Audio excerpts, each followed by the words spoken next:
La société Uker fête ses 80 ans. Rolf Minder, je suis ravie que tu sois avec moi aujourd'hui pour célébrer cet anniversaire. Oui, j'en suis également ravi. Je suis à la retraite depuis maintenant 14 ans. Et la société Uker, dont je suis proche, n'est en fait pas vraiment visible depuis chez moi. Mais chaque fois que je passe devant, cela me rappelle le temps que j'ai pu y passer. C'est également agréable de pouvoir revenir avec toi sur le passé. Tu as commencé chez Uker en 1976. Comment cela s'est-il passé? Je revenais d'un voyage à l'étranger. Je n'avais pas de travail. Et Aldo Corrieri, le directeur général de l'époque, m'a demandé si je voulais travailler pour lui. J'étais bien sûr très heureux à ce moment-là. C'était un défi pour moi, surtout que je venais de fonder une famille. C'était vraiment super. J'ai également fait la connaissance d'Aldo Corrieri dans le cadre privé, au football. Pour moi, ce n'était pas une entreprise totalement inconnue, mais un endroit où je pouvais reprendre mon travail après 6 mois de voyage. Très bien. Et à quel poste as-tu commencé? J'ai commencé comme directeur commercial dans cette entreprise, car la directrice commerciale précédente avait pris sa retraite. Elle était là depuis la création de l'entreprise par monsieur Uker et j'étais en quelque sorte le deuxième directeur commercial de cette entreprise qui existait déjà depuis 30 ans. Waouh! Et puis tu as évolué depuis le poste de directeur commercial. Tu as pris de plus en plus de responsabilités. Je voudrais peut-être ajouter quelque chose. J'ai eu la chance d'être le seul à avoir travaillé avec 3 générations, c'est-à-dire depuis le fondateur. Monsieur Uker est resté 2 ans dans l'entreprise et nous a laissé faire. Aldo Corrieri dans la deuxième génération et Michele Corrieri dans la troisième génération. J'ai donc pu assister à la direction des 3 générations. Tu es probablement l'un des rares. Oui, je pense que c'est vrai. Et c'est à ce moment-là que tu as commencé en tant que directeur commercial. Avais-tu des subordonnés? Quelles autres responsabilités as-tu assumées? En tant que directeur commercial, j'étais responsable de tout le secrétariat, de l'administration,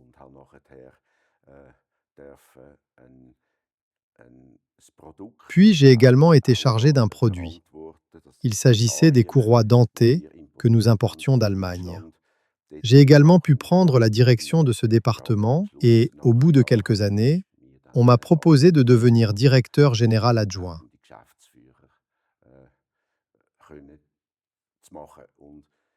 C'était surtout la relation de confiance que j'avais avec Aldo Corrieri. Nous avons très bien travaillé, main dans la main, pendant toutes ces années. Tu es en quelque sorte devenu son bras droit. Et d'après ce que j'ai compris, il t'a aussi beaucoup encouragé? Oui, j'avais l'impression de pouvoir travailler plus ou moins dans ma propre entreprise. Je pouvais apporter mes idées. Certaines ont été mises en œuvre, d'autres non, comme c'est souvent le cas dans le monde des affaires. Mais globalement, je peux dire que c'était une entreprise dans laquelle je n'avais pas à travailler, mais où j'avais vraiment le droit de travailler. Tu as également dit que tu avais aimé travailler pendant ces 35 années. Oui, c'est vrai. Il y a aussi eu des moments difficiles. Mais dans l'ensemble, je peux dire que j'ai eu la chance unique de pouvoir évoluer professionnellement dans cette entreprise. T'est-il déjà arrivé d'avoir une idée que tu as par exemple proposée à Aldo Corrieri, qui était tellement nouvelle qu'il t'a répondu: «Oui, Rolf, tu peux essayer ça». L'entreprise s'est développée grâce à la fabrication d'entraînements mécaniques à variation continue. Les ventes à l'industrie chimique bâloise, qui était notre principal client, ont plus ou moins cessé, car celle-ci s'est délocalisée à l'étranger. Nous n'avions alors plus de production. Nous avons alors pu fabriquer notre propre produit à partir de notre propre conception. J'ai également pu faire pression pour que nous puissions reprendre la représentation de Bonfiglioli, l'entreprise de transmission en Italie. J'ai également pu dissoudre l'ancienne représentation et participer à la mise en place de toute la structure administrative. Cool, donc de A à Z. Comment peut-on se représenter le produit quand on ne vient pas de ce secteur? Le produit, ce sont des engrenages. On les trouve dans les systèmes de transport. Par exemple, dans les aéroports, sur les tapis roulants, qui, si vous avez de la chance, vous apportent vos valises. Les tapis roulants ont été installés. Et d'autres grands systèmes d'entraînement sont certainement aussi les éoliennes que l'on voit partout aujourd'hui, qui tournent ici dans la région pour produire de l'énergie éolienne. Ce sont en fait des entraînements fixes. Donc partout où quelque chose doit être déplacé et surtout tourné. Exactement. Ce sont des entraînements fixes avec une certaine réduction. Et pendant ton temps libre, tu t'intéresses également à certains équipements ou certaines machines qui ont un rapport avec cette activité? Oui, pas nécessairement pour les transmissions, car les courroies dentées étaient en fait mon domaine, où j'avais également la responsabilité. Bien sûr, on y jette toujours un œil. Par exemple, lorsque je me trouve à nouveau dans un centre, je regarde toujours les portes automatiques pour voir quel type de courroie dentée est installée là-haut, là où les portes s'ouvrent et se ferment. C'est un exemple typique. Ou désormais aussi pour les transmissions de vélo. La chaîne a été remplacée par des courroies dentées sur certains modèles. Ou sur les motos Harley-Davidson qui ont de si belles courroies dentées. Mais sinon, je n'y prête plus tellement attention. Quelle est la taille des courroies dentées, les plus petites et les plus grandes? La plus petite est peut-être de la taille d'une bague. La plus grande mesure environ 6 mètres de long. Et puis, il y a bien sûr les courroies ouvertes, qui ne font que des allers-retours comme sur un rail. Ce sont de très gros entraînements. Je ne suis pas très calé en technique. Mais bien sûr, nous préférions vendre les grandes plutôt que les petites. Tu as dit tout à l'heure qu'il y avait aussi des moments difficiles. Avec le recul, quels ont été les moments les plus intenses pour toi? Quand je repense à cette époque, je dirais que c'était certainement au début, quand je suis arrivé en 1976. C'était la crise pétrolière. Nous avons traversé une période très difficile en Suisse. Les commandes avaient fortement diminué. Heureusement, nous avons pu en exporter une partie vers la Pologne et la Hongrie. Mais en Suisse, la reprise a été très difficile. Nous avons travaillé dur pour nous en sortir. Il était important pour nous de pouvoir conserver notre personnel. Je dois dire que les ressources humaines ou les employés de longue date que nous avons chez nous, je ne sais pas si c'est unique, mais pour moi, l'un des piliers les plus importants était que les employés se sentaient bien chez nous. Et nous avons progressivement fêté les 10, 20 et 30 ans d'ancienneté, que ce soit dans le domaine de la fabrication ou au bureau. Et la deuxième période importante que nous avons connue est certainement celle où nous avons installé notre premier système informatique qui nous a permis de travailler avec des systèmes IBM. Nous avons dû transformer tout le système manuel, toutes les données manuscrites, des fichiers de stockage et tout le reste, et tout recoder dans le nouveau système. Ce fut une tâche colossale. C'était ton projet? J'y ai participé.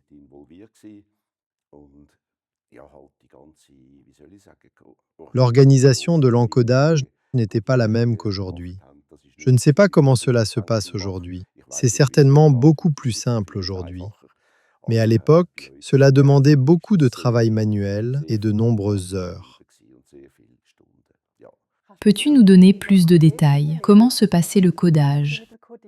Ou un exemple concret de ce qui a changé par rapport à aujourd'hui? Je ne sais pas comment cela se passe aujourd'hui. Aujourd'hui, ce n'est probablement plus nécessaire. Mais à l'époque, on était limité en termes d'espace de stockage, ce qui n'est plus le cas aujourd'hui. Et pour le premier système informatique, nous avions même réservé la cantine du premier étage avec balcon. Nous avons installé la cantine au sous-sol. C'était en fait assez brutal pour les employés. Plus de soleil sur la table. Et cela a en fait nécessité une pièce entière. Tout l'équipement. Tout l'équipement, oui.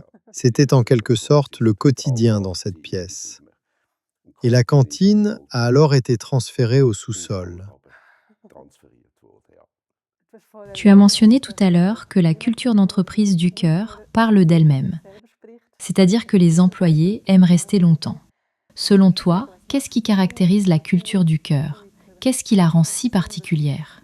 Je peux parler de mon expérience. Tous les employés étaient traités sur un pied d'égalité.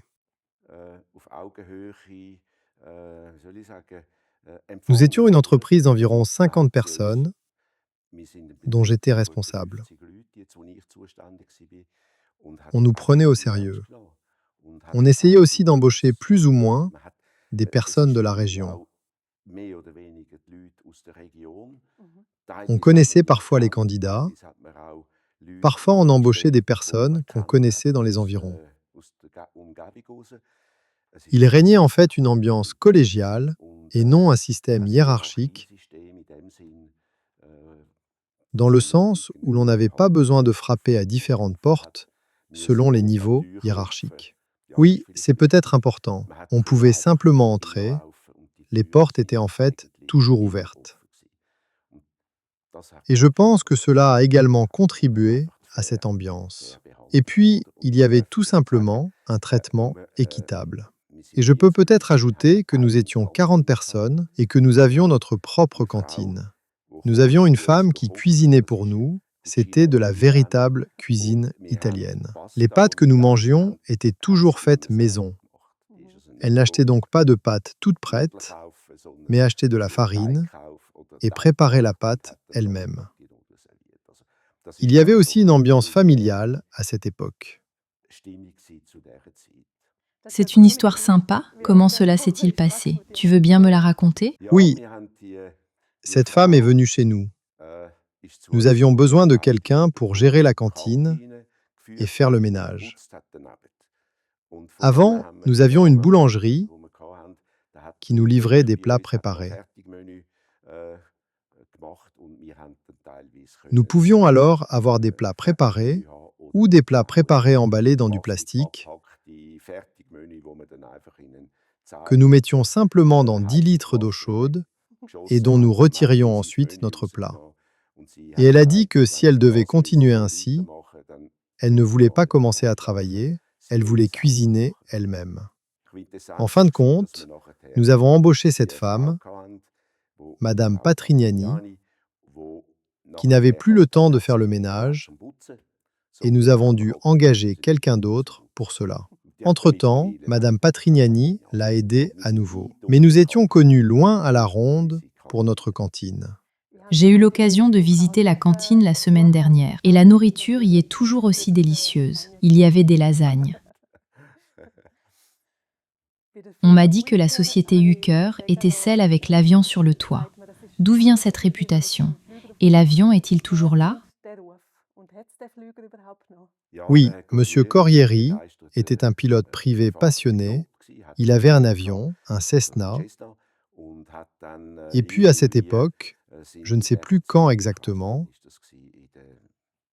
au début des années 80, l'armée suisse a mis hors service ses Vampires et on pouvait alors acheter un avion à réaction pour une bouchée de pain. Un P-46 ou quelque chose comme ça, ne me demandez pas comment il s'appelait. Il en a acheté 2, en a placé un sur le toit et a fait construire un socle spécialement devant l'entrée pour y poser un Vampire, simplement parce que cela lui plaisait. Nous étions alors connus dans le quartier Oui, c'est l'entreprise avec l'avion sur le toit. Cela doit remonter à longtemps, car il y a maintenant des panneaux solaires sur le toit. Je ne me souviens plus des dates exactes.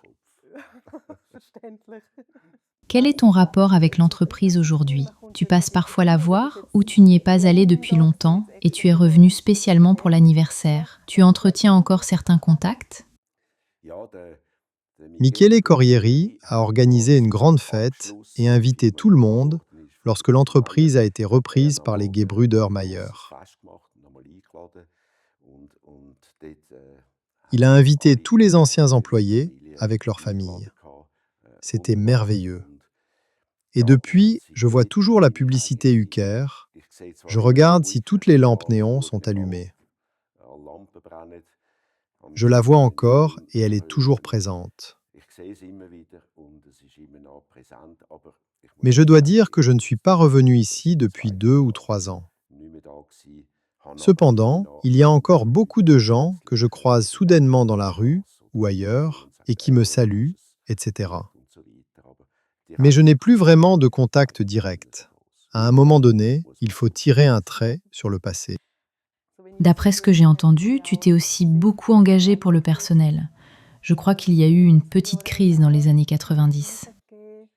Oui, cette année a certainement été marquante avec toute la guerre en Yougoslavie.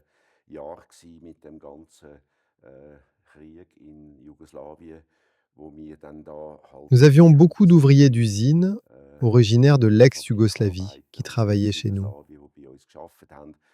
Ce fut certainement une période très difficile. Ils ont toujours travaillé, mais ils étaient sans cesse préoccupés par ce qui se passait chez eux, auprès de leurs proches. Je dois toutefois dire que nous avons toujours pu organiser le repas de Noël, qui approche à grands pas. Même pendant cette période difficile, nous avons vidé le garage, installé la table et avons pu organiser un repas de Noël.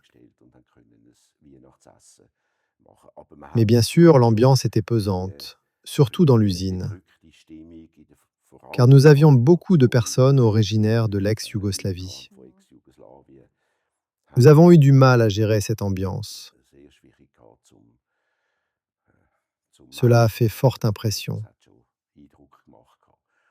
Mais comme c'est souvent le cas, cela a fini par passer. Quand je pense à la situation actuelle de l'entreprise Eicher, aux bons et aux mauvais moments, et au fait que nous n'avons travaillé qu'une seule fois à temps partiel pendant toutes ces années où j'étais là, je dois dire que c'est impressionnant. Et comme je l'ai dit, le personnel est resté fidèle à l'entreprise pendant très longtemps. J'espère que cela continuera et restera ainsi. Merveilleux, Rolf. Y a-t-il quelque chose dont tu penses que nous devrions encore parler? Ou avons-nous abordé les points les plus importants à tes yeux concernant cet anniversaire? Pour autant que je me souvienne de l'époque, je pense que nous en avons discuté. Je souhaite toujours bonne chance à l'entreprise Eicher, confiance aux employés, et j'espère que la situation actuelle s'améliorera. Nous traversons une période difficile, mais l'entreprise peut survivre et continue d'entretenir de bonnes relations avec les représentants et les différentes entreprises dont nous représentons les produits.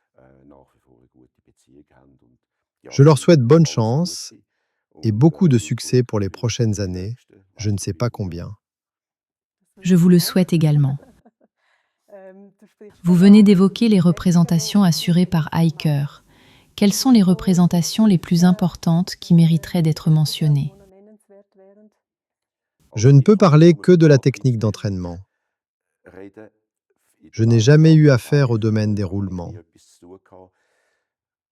Mais le grand succès que nous avons connu en Suisse et qui nous permet de rester leader, c'est que nous avons notre propre production, où nous pouvons fabriquer des poulies dentées selon les plans, en pièces détachées, en série moyenne et grande. Et avec ces courroies dentées, nous espérons que cette association perdurera. car je pense qu'il s'agit désormais des produits les plus importants dans le domaine de la technologie d'entraînement, associés aux réducteurs Bonfiglioli, qui permettent de fabriquer ou de commercialiser des entraînements de toute taille, des plus petits aux plus grands. Merci beaucoup, Rolf, pour cette précieuse rétrospective sur toutes ces années passées chez Hiker. J'espère que tu as pris plaisir à faire cette rétrospective et à fouiller un peu dans le passé, si je puis dire. Je te souhaite également bonne chance pour l'avenir. Merci beaucoup, cela m'a fait très plaisir. Cela m'a également poussé à repenser au bon vieux temps.